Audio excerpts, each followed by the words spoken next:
안녕하세요. 2025년 12월 10일 수요일 오후 오늘의 시장 흐름과 투자 전략을 알아보겠습니다. 전 세계 투자자들의 시선이 집중된 FOMC 회의를 하루 앞두고 시장은 오늘 하루 내내 관망세가 짙었는데요.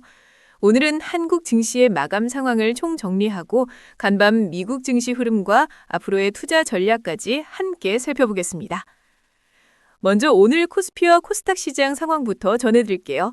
코스피는 오늘 대형주들을 비교적 선방하며 12월 들어 꾸준히 양봉을 그리는 긍정적인 흐름을 이어갔어요.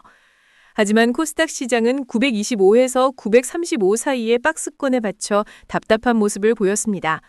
하락 종목 수가 더 많았고 930에서 950선은 강력한 저항대로 작용하는 모습이었죠.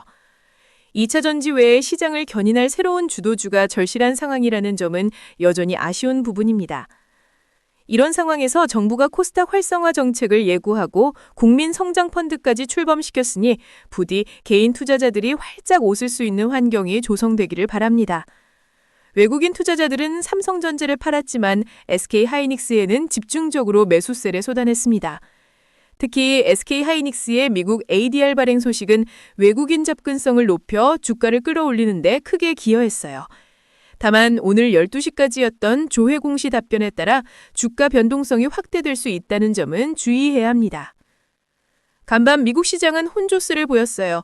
소형주 중심의 러셀 2000 지수는 금리 인하 기대감에 사상 최고치를 경신하며 강세를 보였고요.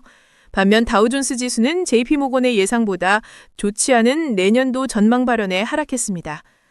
S&P 500은 보합권, 나스닥은 소폭 상승했지만 과매수 상태라는 분석도 나왔습니다.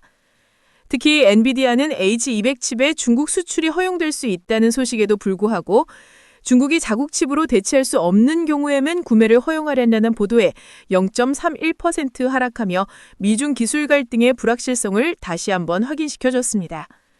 젠슨 황 CEO도 미국과 중국 양쪽에서 압박을 받고 있다고 언급했죠.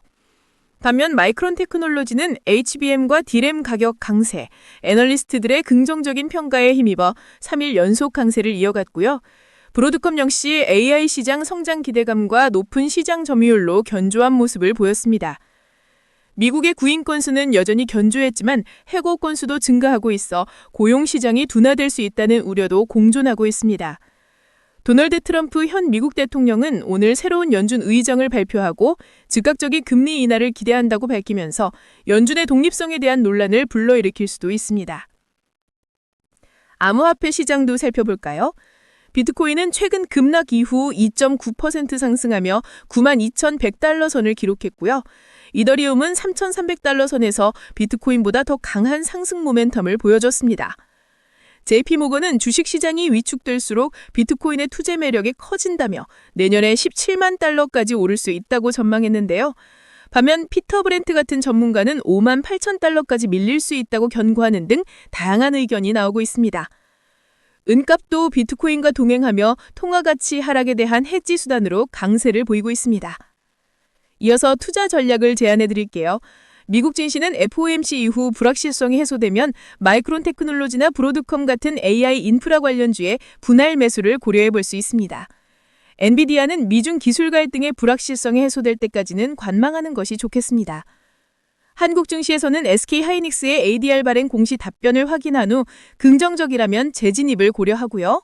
코스닥은 950선 돌파와 새로운 주도주 출현을 기다리며 보수적인 접근이 필요합니다.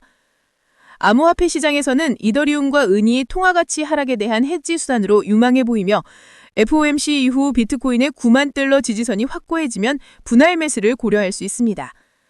리스크 관리 방안으로는 FOMC와 미중 기술 갈등 등 대외 변수가 많으니 전체 투자금의 20에서 30% 정도 현금 비중을 유지하고 모든 종목의 5에서 10% 수준의 손절 라인을 설정하여 과감하게 손절하는 것을 권고드립니다.